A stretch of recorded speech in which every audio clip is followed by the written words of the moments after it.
to another edition of Coffee with Coaches. My name is Kevin Edelson. Pleased to be joined by women's ice hockey assistant coach Tara Watchorn. And Tara, thanks so much for being here. Thanks for having me, Kev. So you're an assistant coach here, but certainly familiar face to those that cheer on Boston University women's ice hockey. You had a decorated 4-year career here at BU. How cool is it to not only have played 4 years here at BU, but then to come back as a coach? It's really cool. I mean, I've known most of my life that I wanted to be a coach, and to coach at the college level would be unbelievable. And I remember as a player thinking that, oh, what are the odds if I'd be able to come back and coach at BU? And now to be here and going into my 4th season, it still hits me once in a while, just like to be able to be back in my alma mater. Yeah, and you were part of a real transition phase for the program, coming in where they started to really be on the rise, and you were part of that first Hockey East championship, scored the game-winning goal in overtime to knock off UConn. How cool is it to see not only where the program started from when you were being recruited here to now seeing where, won 5 Hockey East championships, been to a couple national title games. It's going to be pretty cool as an alumnus to see the rise of the program. Really cool. And, that's why I fell in love with BU to begin with, that you could just see the hockey tradition and all the resources that this young team was going to have. So to be a part of that history and to now be a part of such a successful program on the coaching side, it's so cool to see where this program has come, and to have Brian, who's still behind the bench, who started the program, I think is just a great culture that he's created, and to be able to still be a part of it. It's pretty easy to convince recruits because I'm so passionate about this place, and it's we had a lot of success, so it's been fun that way. What's it like to coach with Brian Deroser after having played for him? It's really cool, and to be honest, you just see how hard he works behind the scenes. I think when you're a player and you're so focused, obviously you're a student athlete, right? So you're busy. You don't always see the hours that the coaches put in, but to see Brian and how hard he works and how much he's ingrained in this community in the athletics department and across the entire university has been really cool to see that side of it.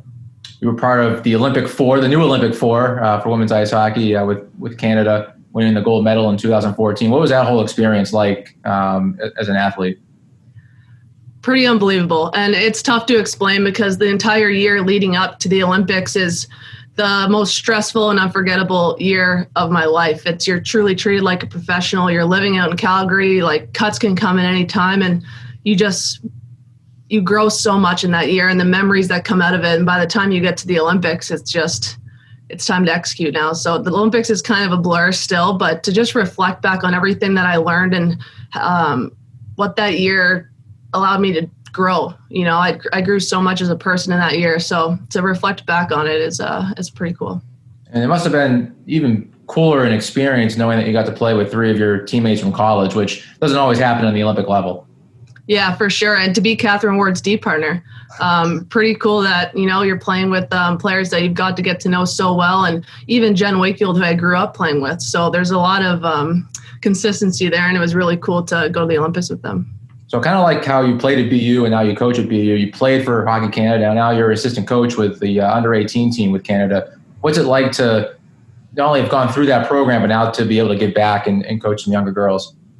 Yeah, it's full circle for sure. And what I think it's allowed me to do, being a player within Hockey Canada, I know the culture already. I know what the values are and the little norms that maybe if someone new were coming in would have to get used to. So I think because I have that comfortability and I know the expectations, it's allowed me to grow as a coach that much quicker, to be comfortable and to be able to know what the girls are going through has really helped me to be able to relate to them and guide them in situations where I can. And to be able to coach that age group is so fun.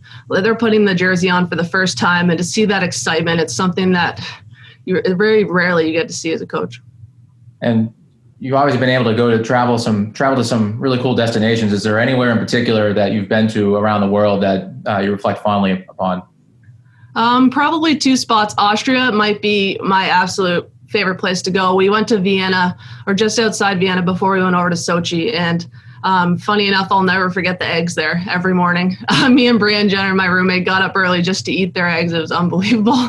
And then most recently, Bratislava for the U18 Worlds last year was beautiful, and we got to go experience their New Year's there because we were there over the holidays. So to see the city and go into Old Town in such a cool time like that was awesome.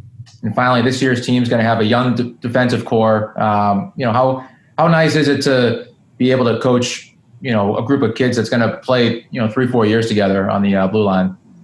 That's really cool. And they're going to get to grow together and really, experience the college experience. And when they're so young and excited to go, I'm excited to kind of see how they progress. That's one of the coolest parts about being a coach, is seeing how much a player progresses from freshman year to senior year. So I'm really excited to just be a part of their journey and see where it takes them. Great. Well, Tara, thanks so much for joining us here on another episode of Coffee with Coaches. And we look forward to seeing you not only on the ice in practice, but also behind the bench this year. Thanks, John.